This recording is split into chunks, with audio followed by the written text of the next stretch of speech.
Hello students, स्वागत है आप सबका एक बार फिर से आपके अपने इस YouTube चैनल पर। दोस्तों, जैसा कि मैंने लास्ट वीडियो में कहा था कि लैब असिस्टेंट से संबंधित क्लास 11th व क्लास 12th ज्योग्राफी सब्जेक्ट से संबंधित जो तैयारी है वो आपके इस YouTube चैनल के माध्यम से करवाई जाएगी। तो दोस्तों, उसी को आगे बढ़ाते हुए आज से हम शुरू करते हैं अपनी लैब असिस्टेंट की तैयारी। तो दोस्तों, श्री गणेश करते हैं आज से अपन क्लास 11 ज्योग्राफी की पुस्तक भौतिक भूगोल के मूल सिद्धांत से अपन स्टार्ट करते हैं।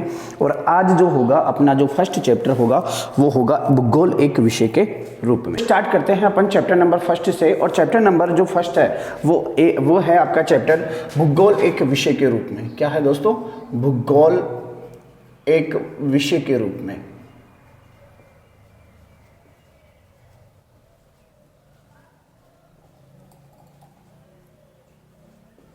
भूगोल एक विषय के रूप में इस अध्याय की अपन चर्चा करेंगे। तो दोस्तों, इस चैप्टर में अपन देखेंगे कि भूगोल क्या है, भूगोल के अंतर्गत किस किन चीज़ों का अध्ययन किया जाता है, भूगोल की विषय वस्तु क्या है, कौन कौन से कारकों का, कौन कौन से फैक्टर्स का हम इस विषय में अध्ययन करते हैं, इन सब चीज़ों का अपन इसमें बात करेंगे। सबसे पहले अपन बात करते हैं कि जो भूगोल शब्द है वो आया कहाँ से।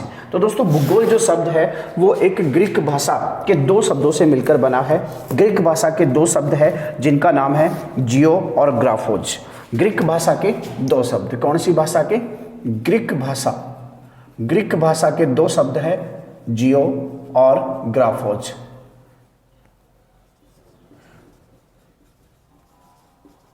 जियो और ग्राफोज से मिलकर क्या बना है दोस्तों? भूगोल बना है। जियो का अर्थ होता है पृथ्वी और ग्राफोज का अर्थ होता है वर्णन करना, यानी कि पृथ्वी का वर्णन करना ही क्या है दोस्तों? भूगोल है। और इस शब्द का पहली बार जो प्रयोग किया था, इस शब्द को पहली बार प्रयोग करने वाले भी ग्रीक विद्वान थे और उन विद्वान का नाम था इरेटोस्थेनीज। क्या नाम था दोस्तों? इरेटोस्थेनीज नाम था। ग्रीक विद्वान थे जिन्होंने पहली बार इस शब्द का प्रयोग किया था। आपको याद रखना है, ज्योग्राफी भूगोल ग्रीक भाषा के दो शब्दों से मिलकर बना है जिनके नाम है जियो और ग्राफोज। जियो का अर्थ होता है पृथ्वी और ग्राफोज का मतलब होता है वर्णन करना, यानी कि पृथ्वी का वर्णन करना। और इस भूगोल शब्द का सर्वप्रथम उपयोग किया था इरेटोस्थेनीज ने, एक ग्रीक विद्वान थे। अब चलते हैं दोस्तों कुछ परिभाषाओं की ओर। दोस्तों, भूगोल आपके जो 11th क्लास है इसमें दो विद्वानों की परिभाषाएं दे रखी है और दोनों परिभाषाएं आपको याद रखनी है, क्योंकि एग्जाम में पूछा जा सकता है कि परिभाषा देकर कि ये परिभाषा किस विद्वान के द्वारा दी गई है। तो आपको दोनों विद्वानों की परिभाषाएं याद रखनी है। तो दोस्तों, एक तो था रिचर्ड हॉडसन। कौन था? Richard Hodson. इसने क्या परिभाषा दी है? रिचर्ड हॉडसन ने कहा है कि भूगोल का उद्देश्य है, क्या है? भूगोल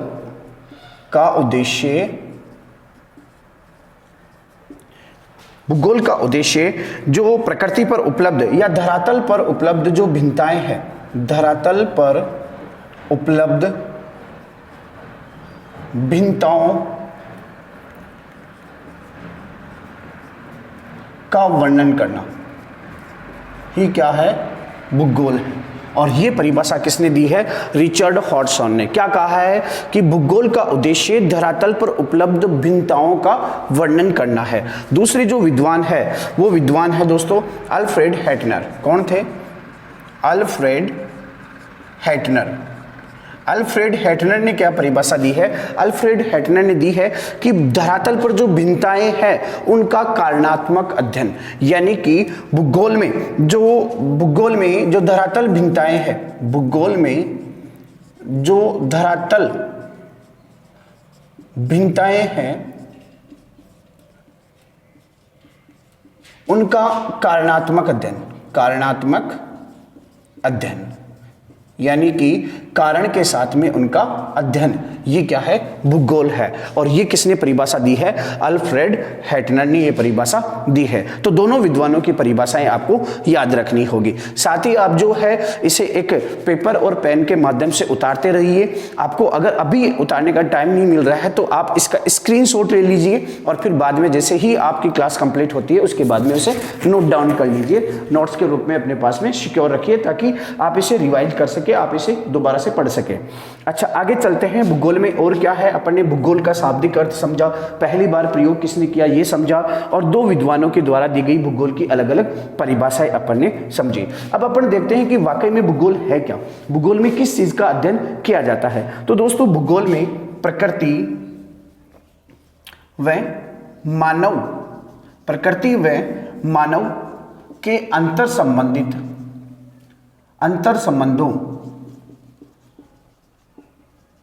संबंधों का संश्लेषित अध्ययन है। क्या है? संश्लेषित अध्ययन है।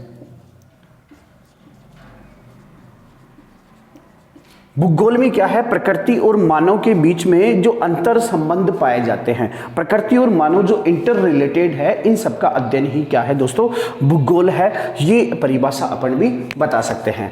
कैसे है दोस्तों? प्रकृति जो है, प्रकृति किसी न किसी तरीके से मानव को प्रभावित करती है, यानी कि प्रकृति द्वारा प्रभावित मानव, और दूसरा अपन कह सकते हैं मानव द्वारा निर्मित प्रकृति। देखो, प्रकृति द्वारा प्रभावित मानव, यानी कि मानव जो है किसी ना किसी रूप में प्रकृति को प्रभावित करती है। दोस्तों, ये कह सकते हैं कि मानव को प्रकृति पूरी तरीके से ना ही तो अपने वश में रखती है और ना ही मानव पूरी तरीके से स्वतंत्र है, यानी कि मानव कुछ कारकों में प्रकृति का गुलाम है और कुछ कारकों में मानव ने तकनीकी का प्रयोग करके, अपना विकास करके कुछ नए भूदृश्यों की रचना कर ली है। अर्थात जैसे अपन देखें कि जो पर्वतीय क्षेत्र होते हैं वहां पर घर जो बनाए जाते हैं वो चोटी बनाए जाते हैं। कारण क्या होता है दोस्तों? पर्वतीय क्षेत्रों में हिमपात होता रहता है। हिमपात होने की वजह से वहां पर समतल छतें नहीं बनाई जा सकती, क्योंकि वो ठहर जाएगी, छतों पर रुक जाएगी, इसलिए चोटी नुमा छतें बनाई जाती है। मतलब कह सकते हैं कि प्रकृति जो है मानव के आवास, मानव के वस्त्र, मानव के भोजन आदि को प्रभावित करती है। तो किसी ना किसी रूप में मानव प्रकृति द्वारा प्रभावित होता है। दूसरा, मानव भी क्या करता है, प्रकृति में बदलाव करता है, मानव भी प्रकृति में फेरबदल करता है। कैसे करता है दोस्तों मानव प्रकृति में फेरबदल? प्रकृति ने हमें विशेष अवसर दिए, प्रकृति ने हमें अलग अलग प्रकार की सुविधाएं दी। जैसे कि प्रकृति ने हमें तट दिया तो हमने वहां पर पतन विकसित कर लिए।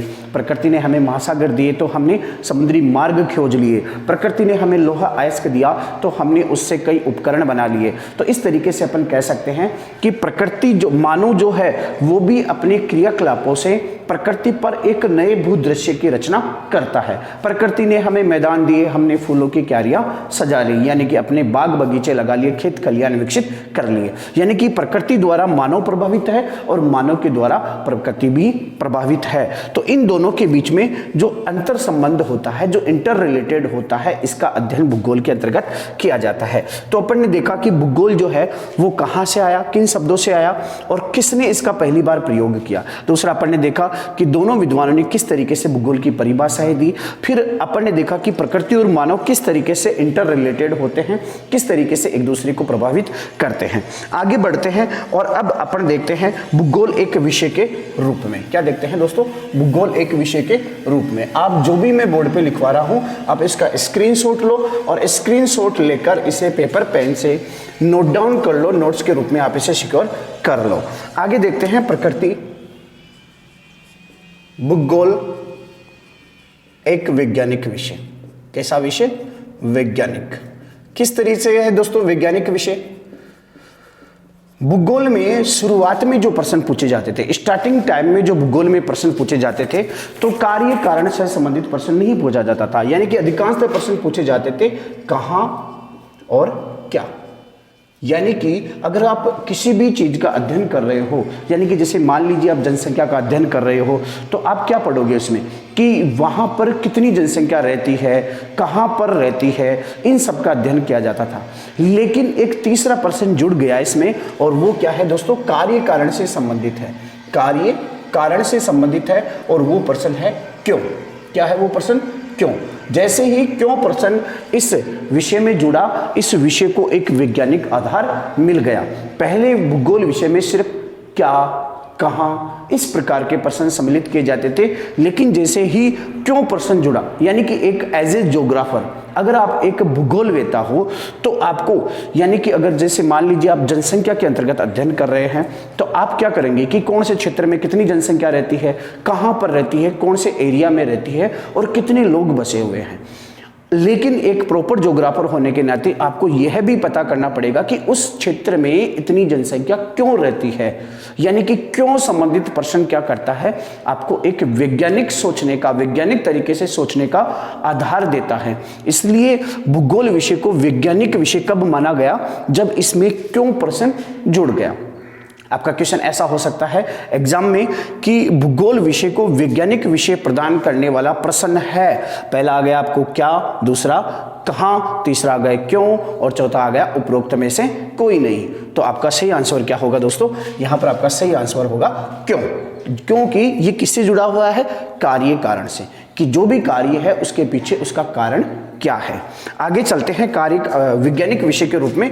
तो इसके बाद में देखते हैं अपन भूगोल का दूसरे विषयों के साथ संबंध, भूगोल का दूसरे विषयों के साथ संबंध।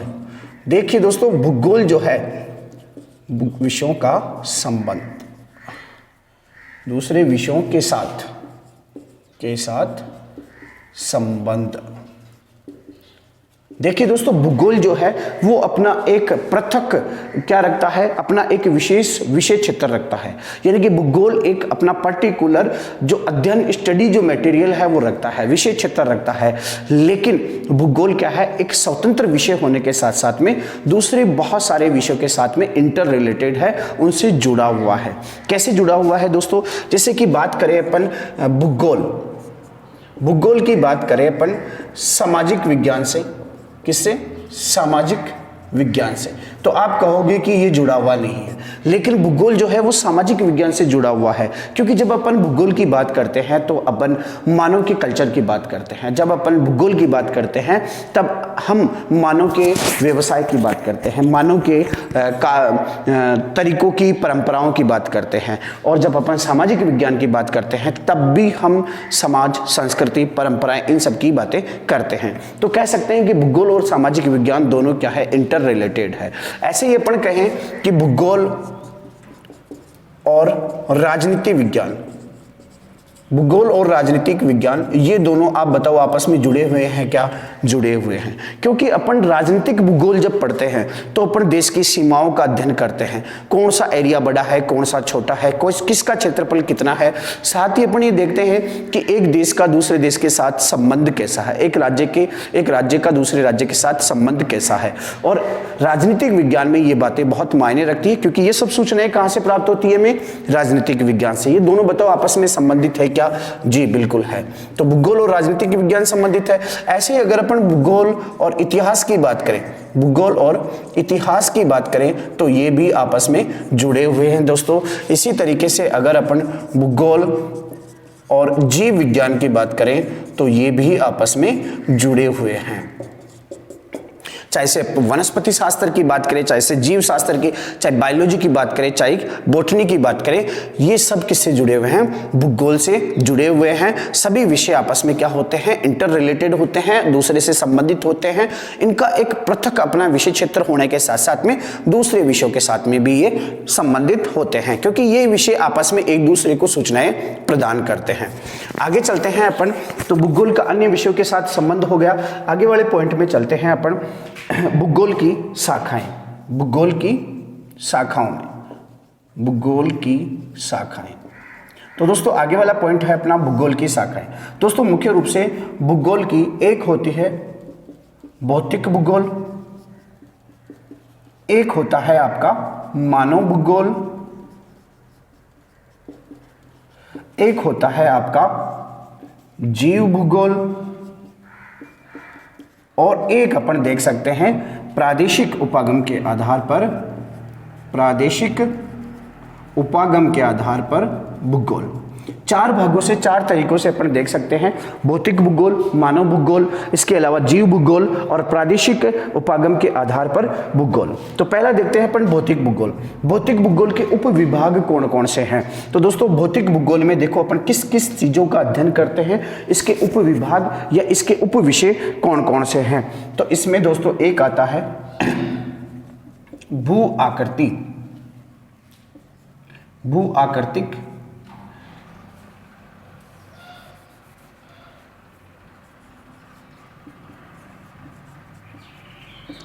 भू आकृतिक भूगोल, क्लियर है। एक आता है आपका जल विज्ञान,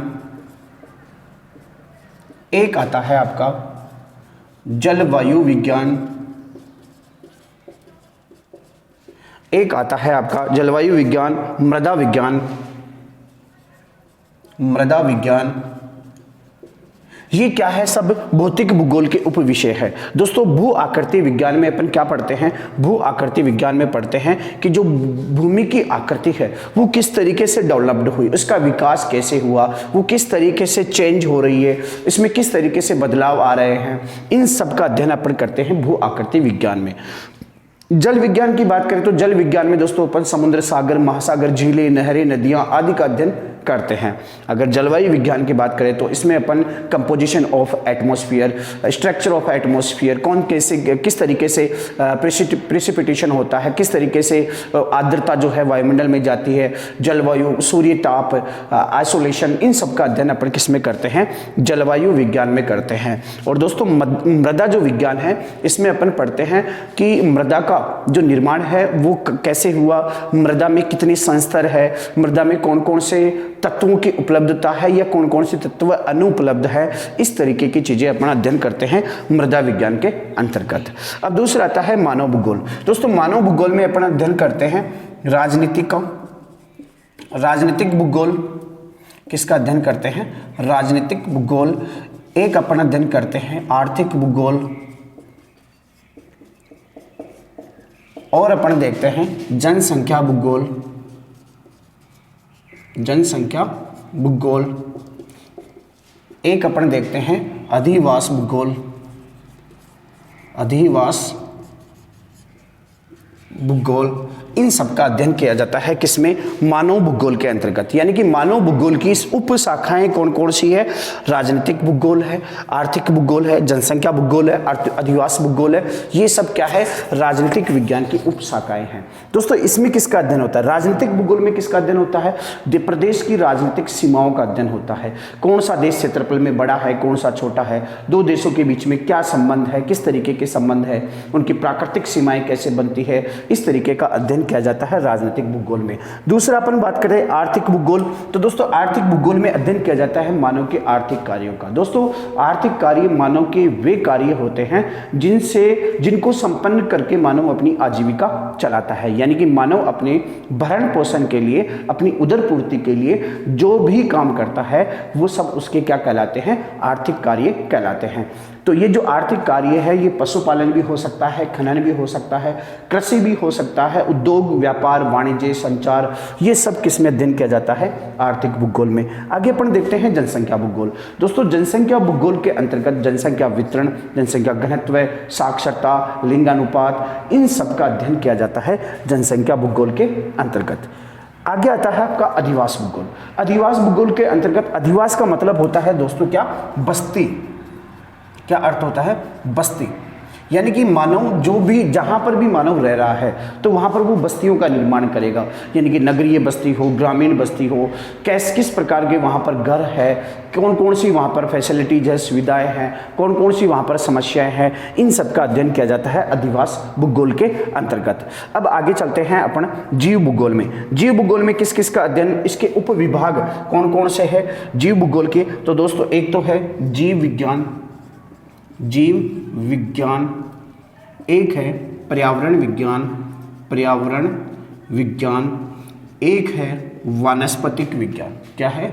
वानस्पतिक विज्ञान। दोस्तों हैंड राइटिंग थोड़ी अच्छी वाली है, स्पेशल वाली है, तो आपको थोड़ा सा अच्छी तरीके से समझना होगा।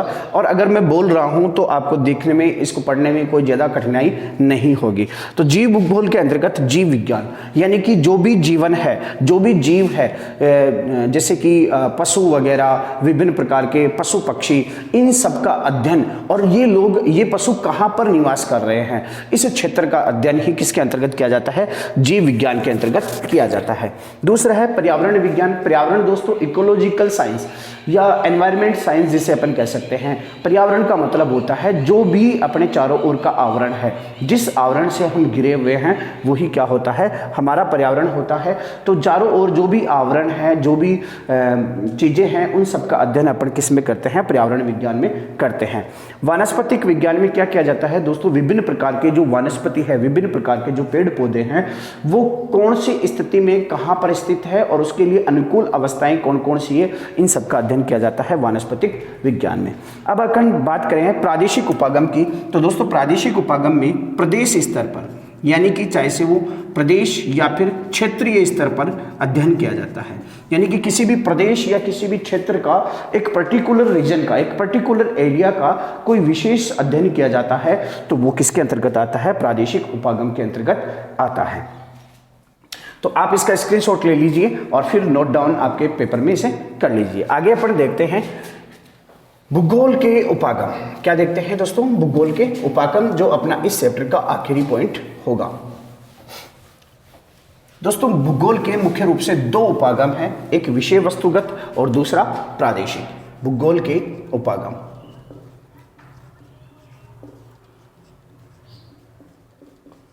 दो उपागम है, कौन से? एक है विषय वस्तुगत, याद रखना है दोस्तों, इंपॉर्टेंट है, विषय वस्तुगत और प्रादेशिक। दोस्तों विषय वस्तुगत जो दोनों ही जो धाराएं हैं, या जो दोनों ही विचारधाराएं जो उपागम हैं, इनका विकास आपको पता है जर्मन विद्वानों ने किया था। दोनों विचारधाराओं या दोनों उपागम जो है, इनको विकसित करने वाले विद्वान कहाँ के थे? जर्मन विद्वान थे। विषय वस्तुगत जो उपागम है, इसका विकास करने वाला अलेक्जेंडर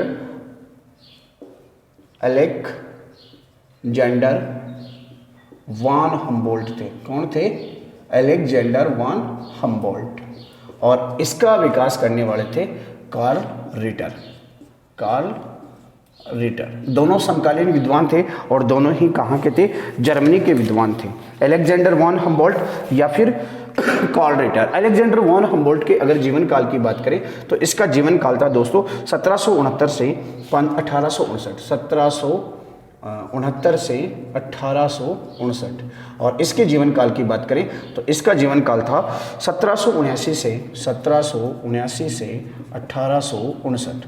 दोनों की मृत्यु एक ही वर्ष हुई थी, 1859 और 1859। तो दो उपागम थे भूगोल के, विषय वस्तुगत उपागम जिसका विकास किया था अलेक्जेंडर वॉन हम्बोल्ट ने, और एक था प्रादेशिक उपागम जिसका विकास किया है कार्ल रिटर ने। दोनों उपागम क्या है, एक बार इसकी चर्चा अपन कर लेते हैं। दोस्तों एक विषय के अंतर्गत है। अगर आपको बोल दिया जाए, अगर आपको कह दिया जाए कि आपको एक विषय, चाहे से वो एग्रीकल्चर हो, एक विषय हो गया, एक पर्टिकुलर कार्य दिया जाए, वो चाहे एग्रीकल्चर रिलेटेड हो या फिर वनस्पति से रिलेटेड हो या फिर मृदा सॉइल से रिलेटेड हो, यानी कि आपको कह दिया जाए कि आपको सॉइल यानी कि मृदा का अध्ययन करना है, तो अगर आप उस मृदा के अध्ययन के लिए पहले वैश्विक स्तर पर, फिर राष्ट्रीय स्तर पर, फिर राज्य स्तर पर और फिर विशेष क्षेत्रीय स्तर पर अगर आप अध्ययन करते हैं तो वो विषय क्या हो गया, विषय वस्तुगत उपागम हो गया। मतलब आपने एक पर्टिकुलर विषय लिया और उसका पूरा अध्ययन कर लिया। प्रादेशिक अध्ययन में क्या होता है कि आपको एक प्रादेशिक, ये एक विशेष क्षेत्र दिया जाता है, जैसे कि आपको जयपुर जिला दे दिया गया, आप जयपुर का प्रादेशिक अध्ययन कीजिए। तो इसमें क्या करोगे आप, इस प्रदेश में जो भी चीजें विद्यमान है, जैसे वो मृदाएं, वनस्पति, जनसंख्या घनत्व, सब चीजें आपको उनका अध्ययन करना है, तो वो कौन सी होगी, प्रादेशिक। और अगर आपको पर्टिकुलर एक विषय का अध्ययन करना है तो वो कौन सी होगी, विषय वस्तुगत उपागम। विषय वस्तुगत उपागम का विकास करने वाले अलेक्जेंडर वॉन हम्बोल्ट थे और प्रादेशिक उपागम का विकास करने वाले कार्ल रिटर थे। तो दोस्तों ये आपका चैप्टर नंबर फर्स्ट कंप्लीट हुआ। आई होप जितना मैंने आपको बताया है वो कंप्लीटली आपने क्लियर जो है वो नोट डाउन कर लिया होगा और अच्छी तरीके से इसे याद भी कर लोगे आप लोग, ये मेरे को पूरा विश्वास है। तो दोस्तों जो मैंने चैप्टर फर्स्ट से आपको बताया है इससे बाहर एक भी क्वेश्चन नहीं होने वाला है। जो भी जितनी भी चीज़ें इंपॉर्टेंट चीज़ें थी मैंने आपको बता दिया है। थोड़ा सा बोरिंग चैप्टर था फर्स्ट चैप्टर, अब इंटरेस्टिंग चैप्टर स्टार्ट होने वाले हैं सेकंड चैप्टर से। तो बने रहिए दोस्तों पढ़ने के लिए और लैब असिस्टेंट की जो एग्ज़ाम है उसको पार करने के लिए।